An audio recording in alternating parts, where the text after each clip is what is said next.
Hello বন্ধুরা, আজকে আমরা দেখতে চলেছি সুইট হোম সিজন 2 এর পার্ট 2। যদি আপনারা এখনও এর পার্ট 1 না দেখে থাকেন তাহলে ভিডিওর ডেসক্রিপশনে লিংক দেওয়া আছে পার্ট 1 এর, আপনারা অবশ্যই গিয়ে পার্ট 1 দেখে নেবেন। তো পার্ট 2 এর শুরুতে আমরা দেখি যে কেয়ং এর জ্ঞান ফিরে আসে আর সে দেখে সে একটি মনস্টারকে জন্ম দিয়েছে। কেয়ং তার দিকে এগোতে থাকে। এদিকে সার্জেন্ট তাক নিজের সোলজারদের সাথে স্টেডিয়ামে পৌঁছে যায় আর তারা সবাই সেখানে থাকা লোকেদের বাঁচিয়ে নেয়। এরপর সার্জেন্ট তাক পুরো 400 লোকেদের সেফটি ক্যাম্পের ভেতরে নিয়ে যায়। লিওনও তাদের মধ্যেই ছিল।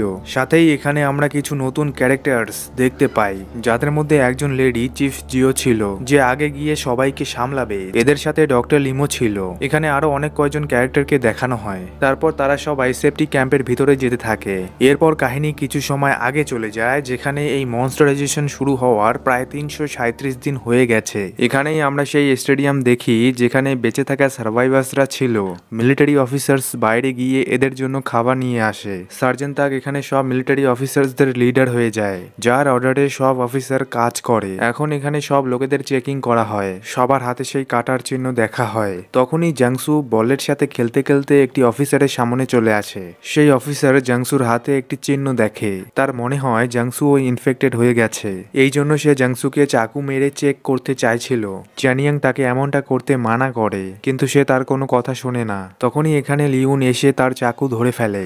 লিউন তাকে বলে, সবার আগে আমাকে চেক করো। সে তার কেটে যাওয়া হাত তাকে দেখায় আর বলে, দেখে নাও আমি ইনফেক্টেড নই। কিন্তু এই অফিসার লিউনের হাত চেপে ধরে আর বলে, তুই তো এখানে একটি মার্ডারও করেছিস, এই জন্য তোর একটি অনেক বড় শাস্তি হওয়া উচিত।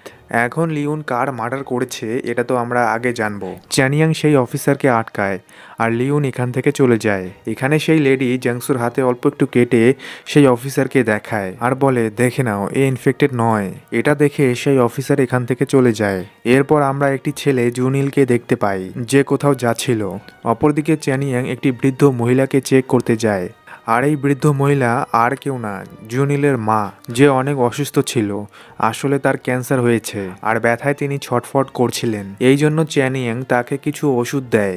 তখনই চ্যানিয়াং দেখে যে এই বৃদ্ধ মহিলাটির ছেলে এখানে কোথাও নেই। এটা দেখে চ্যানিয়াং সার্জেন্ট তাককে বলে দেয় কি এরিয়া এ থেকে নাম্বার 211 মানে জুনিল এখানে কোথাও নেই।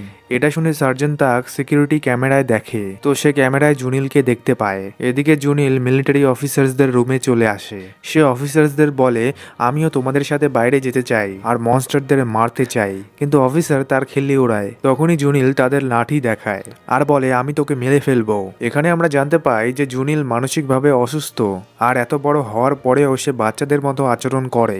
এরপর একজন অফিসার তার লাঠি ছিনিয়ে ভেঙে ফেলে। তখনই সার্জেন্ট কিম এখানে চলে আসে। সে সবাইকে বলে, আজকে আমাদের একটি অচেনা জায়গায় যেতে হবে আর সেখানে অনেক বিপদ হতে পারে, এই জন্য তৈরি হও। তখনই এখানে আরো দুজন লোক চলে আসে। তারা এসে সার্জেন্ট কিংকে বলে, আমরাও আপনাদের সাথে যেতে চাই বাইরে। তারা দুজন বলে, আমরা জানি তোমরা বাইরে যাওয়ার নামে জিনিসপত্র এনে নিজের কাছেই রাখো আর ভিতরে কেউ বাঁচুক বা মরুক এতে তোমাদের কোনো যায় আসে না। এটা শুনে সার্জেন্ট কিম তার হাতে হাতিয়ার দেয় আর বলে, বাইরে তোমার এটা অনেক কাজে আসবে, কারণ বাইরে অনেক মনস্টার ঘুরে বেড়াচ্ছে।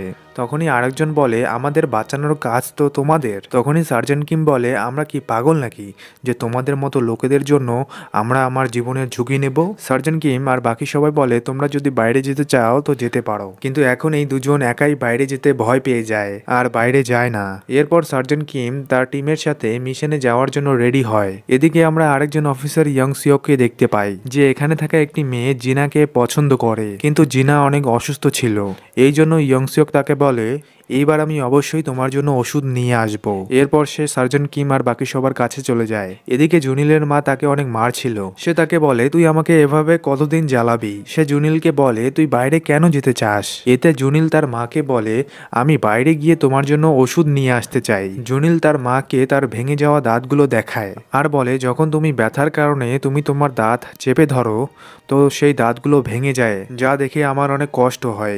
এই জন্য আমি বাইরে যেতে চাই। মা তোমার জন্য ওষুধ আনতে চাই। এটা শুনে তার মা কান্না করা শুরু করে। চ্যানিয়াং তাকে সামলায়। এদিকে সেই দুজন লোক এখনো বাইরে যেতে চাইছিল, কিন্তু পুরো সেফটির সাথে। এই জন্য এই দুজন লোক সেই লেডি চিফ জি এর কাছে যায়। তারা দুজন চিফ জি কে বলে, কি মিলিটারি অফিসার্স আমাদের বাইরে যেতে দিচ্ছে না, আর আমরা বাইরে যেতে চাই। এই জন্য আপনি যদি তাদের বলেন তো তারা আপনার কথা অবশ্যই শুনবে, আপনার কথা কখনোই মাটিতে ফেলবে না। কিন্তু চিফ জি এই দুজনকে বলে আমি এতে কিছুই করতে পারবো না, কারণ আমি এখানে কাজ করি আর তারা নিজেদের কাজ করে, আর কেউই কারো কাজে ব্যাঘাত ঘটায় না। এটা শুনে সেই দুজনের আশা ভেঙে যায়। তখনই চিফ জি তাদের একটি কাজ দেয়, তোমরা যদি বাইরে যেতে চাও তো সেই মেয়ে লিউনের পিছু নাও। এদিকে সার্জেন্ট কিম নিজের টিমের সাথে বাইরে বেরিয়ে যায় আর মিশনে চলে যায়। এখানেই সেফটি ক্যাম্পে আমরা একটি মেয়ে ইয়েসেলকে দেখতে পাই, যে সেই লেডি চিফ জি এর মেয়ে, যে নিজের জন্য একটি ড্রিঙ্ক বানাচ্ছিল। তখনই এখানে একটি মেয়ে এসে তার ড্রিঙ্ক শেষ করতে থাকে। ইয়েসেল তার কাছ থেকে ড্রিঙ্ক নিয়ে নেয়। তারপর এখানে লিউন আসে, সে ইয়েসেলকে কিছু লিপস্টিক দেয় যা সে তার জন্য বাইরে থেকে এনেছিল। কিন্তু ইয়েসেল তাকে বলে তুই তো আমাকে বলেছিলি তুই আমার জন্য ব্রাউন রেড কালারের লিপস্টিক নিয়ে আসবি, এখানে তো সেই কালারের কোনো লিপস্টিক নেই, এই জন্য আমার জন্য বাইরে গিয়ে ব্রাউন কালারের লিপস্টিক নিয়ে আয়। লিউন এখান থেকে যেতে থাকে। তখনই ইয়েসেল লিপস্টিক দেখতে দেখতে লিউনকে বলে তাছাড়া আমাকে বলো তো আমার বাবার রক্তের কালার এর মধ্যে কোনটা ছিল। আর এটা শুনে লিউন অনেক রেগে ওঠে, সে তার চুল ধরে তারই বানানো ড্রিঙ্কের মধ্যে তার মাথা চুপায় আর বলে আমার মাথা নষ্ট করিস না, না হলে তো ডাইরেক্ট উপরের টিকিট কেটে যাবে।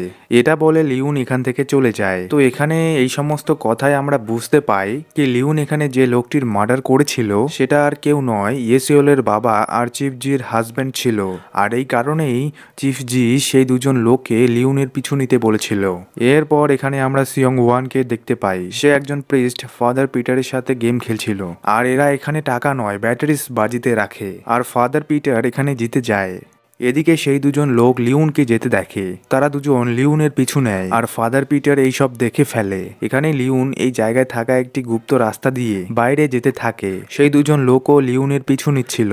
তখনই এরা দেখে যে জুনিলও তাদের পিছু নিতে নিতে এখানে চলে এসেছে। এরা দুজন এখন তাদের সাথে জুনিলকে নিয়ে যাওয়ার সিদ্ধান্ত নেয়, কারণ যদি কোনো মনস্টার তাদের সামনে চলে আসে তো তারা তাকে সেখানে ফাঁসিয়ে সেখান থেকে বেরিয়ে যাবে। এদিকে সার্জেন্ট কিম তার সাথীদের সাথে সেই অজানা জায়গায় পৌঁছে যায়। এরা এখানে থাকা গাড়িগুলো থেকে পেট্রোল বের করা শুরু করে আর সাথে কাজের জিনিসপত্র আর খাবার খোঁজা চালু করে। এদিকে লিউন সেই গুপ্ত রাস্তা দিয়ে স্টেডিয়াম থেকে বাইরে বেরিয়ে যায়। লিউন কোথাও যেতে থাকে, সেই দুজন লোকও জুনিলকে নিয়ে বাইরে আসে আর লিউনের পিছু নিতে থাকে। তখনই তারা একটি স্টোর দেখতে পায় যেখানে তারা বিভিন্ন রকম খাবার জিনিসপত্র পায়। এরা খাবার দেখে সেগুলো ব্যাগে ভরা চালু করে আর সিদ্ধান্ত নেয় যে এখন আমরা লিউনকে মেরে ফেলি। এরপর এরা লিউনের পিছু নেয়। তখনই জুনিল একটি বন্দুক নিয়ে তাদের সামনে চলে আসে। জুনিল এখানে একটি মরা লোকের কাছ থেকে এই বন্দুকটি পেয়েছিল। এখন এরা জুনিলের কাছ থেকে এই বন্দুকটি ছিনিয়ে নেয় যাতে এরা এটা দিয়ে লিউনকে মারতে পারে। সেখানেই অপরদিকে সার্জেন্ট কিম আর তার সাথীদের সামনে মনস্টার হয়ে যাওয়া একটি মহিলা চলে আসে। একজন তার উপর পাথর ছুঁড়ে মারে, কিন্তু এতে সেই মনস্টার কোনো রিয়াকশন দেয় না। আর এতে এরা বুঝে যায় যে এটা টাইপ গ্রিন মনস্টার, এই জন্য এরা তাকে মারে না আর এখান থেকে দূরে নিয়ে যায়। এখানেই সেফটি ক্যাম্পে দুজন লোক কথা বলছিল কি আজকে আমরা হয়তো বাইরে গিয়ে চিফ জি এর সাথে কাজ করার সুযোগ পাবো। এটা শুনে সিয়ংগন তাদের জিজ্ঞাসা করে আজকে তারা কোথায় কাজ করতে যাবে। আমিও কাজ করতে চাই, কিন্তু সেই দুজন লোক সিয়ংগনকে কিছুই বলে না আর বলে তুমি সেই মেয়ে লিউনের সাথী, এই জন্য এখানে কেউই তোমাকে পছন্দ করে না। তারা বলে চিফ জি মনের দিক দিয়ে অনেক ভালো, এই জন্যই সে তোমাকে এখানে থাকতে দিয়েছে। এখন কিছুক্ষণ পর চিফ জি নিজের এরিয়াতে সবার সামনে আসে আর বলে আজকে আমাদের বাইরের দেওয়াল ঠিক করতে হবে, কিন্তু এই কাজটি বাইরে, সেই জন্য বাইরে বেশি লোকে না যাওয়াই ভালো। চিফ জি তাদের মধ্যে কিছু লোকেদের বেছে নেয় আর চিফ তার সাথে সিয়ংগনকেও বাইরে যেতে বলে। এতে আমরা বুঝতে পাই কি চিফ জি সত্যি মনের দিক দিয়ে অনেক ভালো। এখন এরপর তারা সবাই বাইরে যেতে থাকে। তখনই এখানে সেই প্রিস্ট ফাদার প্রিস্ট চলে আসে আর সবাইকে ব্যাটারিস দিয়ে বলে বিকেলের প্রেয়ারের জন্য অবশ্যই এসো। ফাদার পিটার প্রেয়ারে আসার জন্য সবাইকে ঘুষ দেয়। তারপর সেই মেয়েটি জিনাকেও প্রেয়ারে আসতে বলে। এদিকে জিনার বয়ফ্রেন্ড নিজের সাথীদের সাথে আলাদা হয়ে একটি হসপিটালের দিকে যায় যাতে সে জিনার জন্য ওষুধ আনতে পারে। এদিকে চিফ জি সেই লোকেদের নিয়ে বাইরে যাচ্ছিলই। তখনই জুনিলের মা এসে চিফ জি কে বলে আমিও বাইরে যেতে চাই, আমাকেও নিয়ে যাও। অবশ্যই আমি বুড়ি হয়ে গেছি, কিন্তু এর পরেও আমি তোমার কোনো না কোনো কাজে এসে যাব। চিফ জি তাকে বাইরে নিয়ে যেতে চাচ্ছিল না, কিন্তু অনেক জেদ করার পর চিফ জি তাকে বাইরে নিয়ে যায়। এখন সবাই বাইরে এসে কাজ করা শুরু করে। চ্যানিয়াং নিজের বন্দুকের সাথে আশেপাশে নজর রাখছিল যাতে মনস্টার দেখা দিলে সে সবাইকে বাঁচাতে পারে। এখানেই চিফ জি এর মেয়ে দূর থেকে চ্যানিয়াংকে দেখছিল, কারণ সে চ্যানিয়াংকে পছন্দ করত। অপরদিকে তার বন্ধু সেই প্রিস্ট ফাদার পিটারকে দেখছিল। এখন তখনই সিয়ংগন দেখে যে জুনিলের মা এখান থেকে পালাচ্ছিল। সে সবাইকে এটা বলে। চ্যানিয়াং তার পিছনে যায়। সেখানেই অপরদিকে সেই তিনজন এখনও লিওনের পিছু করছিল। তখনই জুনিল এই দুজনের থেকে আলাদা হয়ে অন্য কোথাও যেতে থাকে।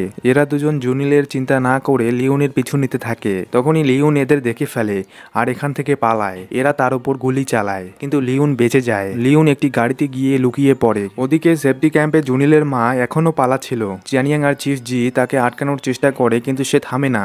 আর তখনই তার পা একটি বমের উপর পড়ে। সে বুঝতে পেয়ে সেখান থেকে নড়তে পায় না, কারণ তার পা সরাতেই সেই বম ফেটে যাবে। কিন্তু এখনো তিনি তার জীবনের কোনো পরোয়া করছিলেন না। তিনি মরতে চাইছিলেন আর তিনি সেখান থেকে পা সরাবেন। তখনই চ্যানিয়াং তার কাছে এসে তাকে আটকায় আর তার পা ধরে ফেলে যাতে সে তার পা না সরাতে পারে। কিন্তু তখনই তার নাক দিয়ে রক্ত পড়তে থাকে। এর মানে এও এখন মনস্টারে বদলে যাবে। এখানেই এনার ছেলে জুনিল সেই দুজন লোকের থেকে আলাদা হয়ে একটি জায়গায় পৌঁছায় যেখানে কতগুলো গাছ আর ফুল ছিল। সে এখানে একটি বাচ্চাকে ঘুমন্ত অবস্থায় দেখে। জুনিল সেই বাচ্চাটিকে ঘুম থেকে ওঠানোর চেষ্টা করে। তখনই সেই বাচ্চাটি জেগে ওঠে আর জুনিল সেই বাচ্চাটিকে ছোঁয়ার ফলে অনেকগুলো ভিশন আসে তার। আর হঠাৎ করে সেই বাচ্চাটির চোখ বদলে যায় আর সে জুনিলের থেকে দূরে চলে যায়। সে বলে, এখানে আমার কোনো দোষ নেই, তুমি নিজেই আমাকে ছুঁয়েছ। আসলে এই মেয়েটি কাউকে ছুঁয়ে মনস্টার বানিয়ে দিতে পারে, আর এখন সে জুনিলকেও ভিতর থেকে মনস্টার বানিয়ে দিয়েছে।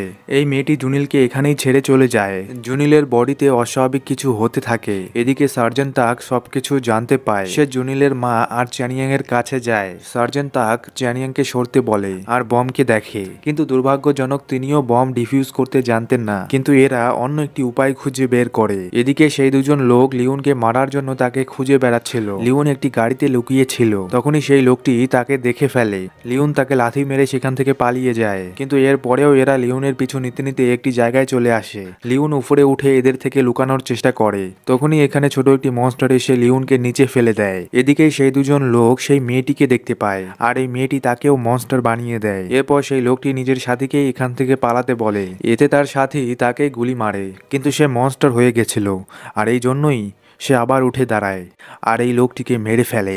এখানেই বাইরে সার্জেন্ট কিম নিজের সাথীদের সাথে ফিরে যাওয়ার সিদ্ধান্ত নেয়। তখনই এরা জানতে পায় যে ইয়ং সিওক কোথাও নেই আর তাকে রেডিওতেও পাওয়া যাচ্ছে না। এখানেই এরা ভাবতে থাকে যে তাদের কি করা উচিত। সেখানেই অপরদিকে সার্জেন্ট তাক আর চ্যানিয়াং জুনিলের মাকে বাঁচানোর একটি প্ল্যান বানায়। চ্যানিয়াং একটি গাড়ি এদের দিকে খুবই স্পিডে নিয়ে আসে আর সাথেই সে গাড়ি থেকে ঝাঁপ দেয়। আর সময় মতো সার্জেন্ট তাকও জুনিলের মাকে নিয়ে সেখান থেকে সরে যায়। এখন গাড়ি সেই বমের উপর এসে যায়, কিন্তু সেই বম ব্লাস্ট হয় না। এরা এখান থেকে যেতে থাকে কি তখনই সেই বম ফেটে যায় আর অনেক জোরে একটি ধামাকা হয়, যার শব্দ সার্জেন্ট কিম আর তার সাথীরাও শুনতে পায়। তারা এতে বুঝে যায় যে ক্যাম্পে কিছু তো হয়েছে আর এই শব্দ শুনে সব মনস্টার সেই ক্যাম্পের দিকে যাবে। এই জন্য এরা ইয়ংসিওকে খোঁজার বদলে ক্যাম্পকে বাঁচানোর সিদ্ধান্ত নেয় আর তারা সবাই ক্যাম্পের দিকে যেতে থাকে। এদিকে যখন লিওনের নিচে পড়ার পর জ্ঞান ফিরে আসে, তখন সে দেখে এখানে তো অনেক মনস্টার। সেই সব মনস্টার লিওনের উপর হামলা করে দেয়। লিওন তাদের সাথে ফাইট করতে করতে উপরে চড়া শুরু করে, কিন্তু সেই মনস্টার তার কাছে পৌঁছে যায়। লিওন তাদের আটকানোর চেষ্টা করে আর হঠাৎই করে এখানে কেউ চলে আসে যে লিওনকে সেই মনস্টারদের থেকে বাঁচায়। লিওন তাকে বাইরে যেতে দেখে আর তার পিছন পিছন বাইরে আসে, কিন্তু সে বাইরে কাউকেও দেখতে পায় না। লিওনের মনে হয় তার ভাই মনস্টার হয়ে গেছে আর লুকিয়ে তার সাহায্য করছে। লিওন চিৎকার করে বলে, ভাই একবার শুধু আমার সামনে আসো, আমি তোকে দেখতে চাই। তখনই লিওনের সামনে সেই অজানা মেয়েটি চলে আসে আর এরই সাথে এই সিরিজের পার্ট 2 এখানেই শেষ হয়ে যায়। কিন্তু হিউনসু, কেইয়ং আর উইমিয়ং এর কি হলো? লিওন কি এখানে তার ভাইকে খুঁজে পাবে? আর সেফটি ক্যাম্পে হওয়া বম ধামাকার পর সেখানে আসতে থাকা মনস্টারদের তারা কিভাবে আটকাবে? এর পরের কাহিনী জানার জন্য চ্যানেলকে অবশ্যই সাবস্ক্রাইব করে রাখবেন আর কমেন্টে অবশ্যই লিখবেন যে ভিডিওটি আপনাদের কেমন লেগেছে, যাতে আমি খুব তাড়াতাড়ি এর পার্ট 3 নিয়ে আসতে পারি। তো বন্ধুরা, দেখা হচ্ছে এর পার্ট 3 সাথে।